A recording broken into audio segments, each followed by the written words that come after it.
Question 6. Have the Gospels been accurately preserved down through the centuries? This is a terrific question that I have been interested in for a very long time. My first interest in this particular question about the accurate preservation of the Gospels started out when I was a student at Moody Bible Institute. At Moody Bible Institute, I believed, as did my professors, that the Bible is without error in the autographs. In other words, the originals of the New Testament did not have mistakes in them, even if subsequent copies of the New Testament may have mistakes in them. The problem is, we don't have the originals of the New Testament. What we have are thousands of copies of the New Testament that were made, in most cases, centuries later. We don't have the originals. We have copies made centuries later. These copies that were made centuries later contain numerous mistakes, thousands of mistakes, tens of thousands of mistakes, hundreds of thousands of mistakes. This was a problem for me at Moody Bible Institute, and I decided that I wanted to learn more about the Greek manuscripts of the New Testament. I went to Princeton Theological Seminary to study with the foremost scholar in the field, Bruce Metzger. I devoted years of my life to this study. This has been the core of my research for the past 30 years. At some point, I came to the realization that my belief in the inerrancy of the autographs didn't make sense. If God inspired the Bible without error, why hadn't He preserved the Bible without error? I couldn't think of a good answer then, and I still can't think of a good answer now, even though I think I've heard every answer ever proposed. I couldn't any longer believe that God had inspired the originals because I was sure He had not preserved the original. Let me tell you now what I think about this entire situation, which is that we cannot know whether the Gospels have been preserved accurately through the ages, and I'm going to try and illustrate with you by explaining how it worked. Take the Gospel of Mark. Whenever Mark was written, say it was written in the year 65 or in the year 70, in the city of Rome, say, I don't know where it was made. Whoever wrote Mark put it in circulation, and somebody copied the Gospel of Mark. Then somebody copied that copy, and somebody copied the copy of the copy, then somebody copied the copy of the copy of the copy of the copy. And we don't have any of those copies. Everybody who copied the text made mistakes. Our first surviving copy of Mark probably dates to around the year 220 A.D. That is, 150 years after Mark was first produced. Our first complete copy of Mark comes from the year 350, about 280 years after Mark. We have lots of copies from later times. From thousands of years, 1,000 years after Mark, we get lots of copies. When you compare all of these copies with one another, they all differ from one another. And what is striking is that the earlier you go to look at the manuscripts, the more differences you find. The earliest copies have the most mistakes. What would happen if we found copies that were still earlier? The only evidence we have is the evidence that survives, which suggests that in the early periods of copying, there was the most mistakes made. How many were made the first month, or the first year, or the first decade? How many mistakes were made in the copy of the copy of the copy, which served as the copy of all the copies that we now have? We have no way of knowing. If Craig thinks that we have a way of knowing how the gospel was changed in its first 100 years, I want to know what the answer is, because I've worked on this problem for 30 years, and I don't know of a way to know, and I've never seen a good explanation. You can't argue that we have lots and lots of copies of Mark, and therefore we know what was originally in Mark. These lots and lots of copies are from many centuries after Mark was written. How could we know that these copies stem from a correct copy instead of an errant copy? Our earliest ones are all highly errant. Sometimes you will hear Christian apologists say that the New Testament is the best attested book from antiquity, and therefore you can trust it. It's true it's the best attested book from antiquity, but the attestation is all from 1,000 years later. It doesn't make sense to say that you can trust it because it's well attested. If the New Testament was well attested, then you could say what the New Testament originally said. Whether you should trust it or not is another question. But the reality is we have lots of late manuscripts of Mark and of every other book of the New Testament. We don't have early ones, and the earliest ones we have are filled with mistakes. Question number 5. Do archaeologists and historians use the Gospels as sources? It's very easy to answer the question whether the archaeologists use the Gospels as sources. The answer is flat out no. Archaeologists dig to find material remains from antiquity, and their digs are not based on the study of literary texts such as the New Testament Gospels, as any bona fide archaeologist will tell you.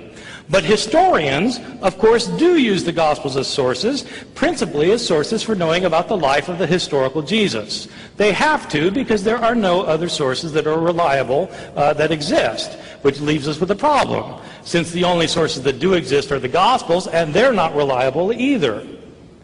There's no doubt that the historical Jesus is the most important person in the history of Western civilization. There is no doubt of that at all, in my opinion.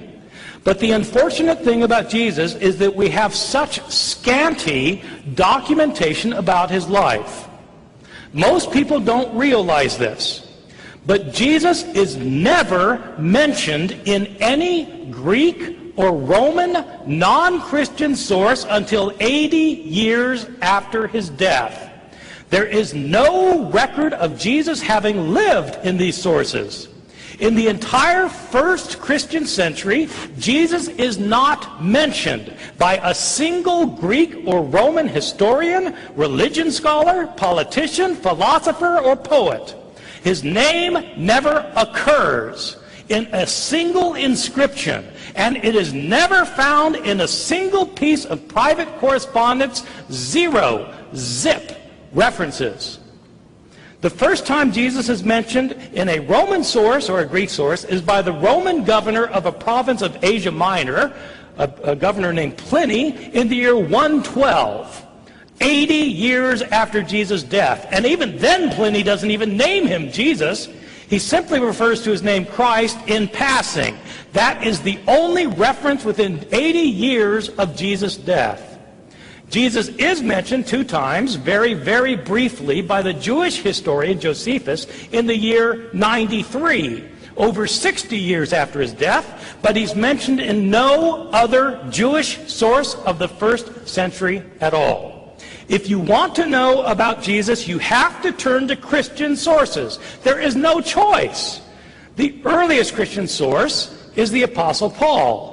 But to the surprise of many Bible readers, Paul scarcely mentions anything about Jesus' words and deeds while he was living. He says a lot about Jesus' death and resurrection, but almost nothing about his words and deeds while alive.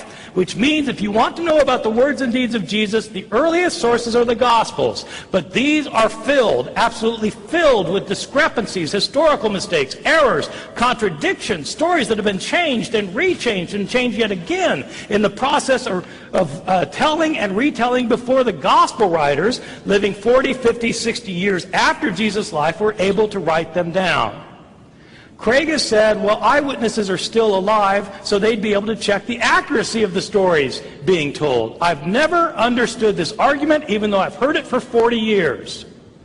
Christianity started out as a small group of Jesus followers in Jerusalem, right after his death.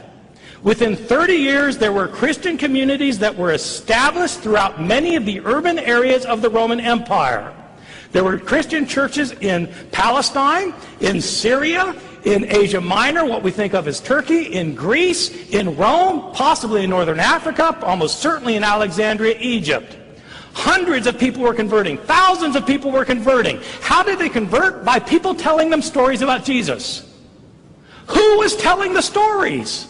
If I convert you, and you convert your wife, and your wife converts her next-door neighbor, and next-door neighbor converts her husband, and her husband converts a business associate who goes to another city and converts his business associate, who's telling the stories? Is it eyewitnesses? Are the 12 apostles of Jesus talking to everybody who's telling a story and saying, make sure you get that right? The eyewitnesses are probably in Jerusalem. Where are the eyewitnesses in Ephesus? Where are the eyewitnesses in Tarsus?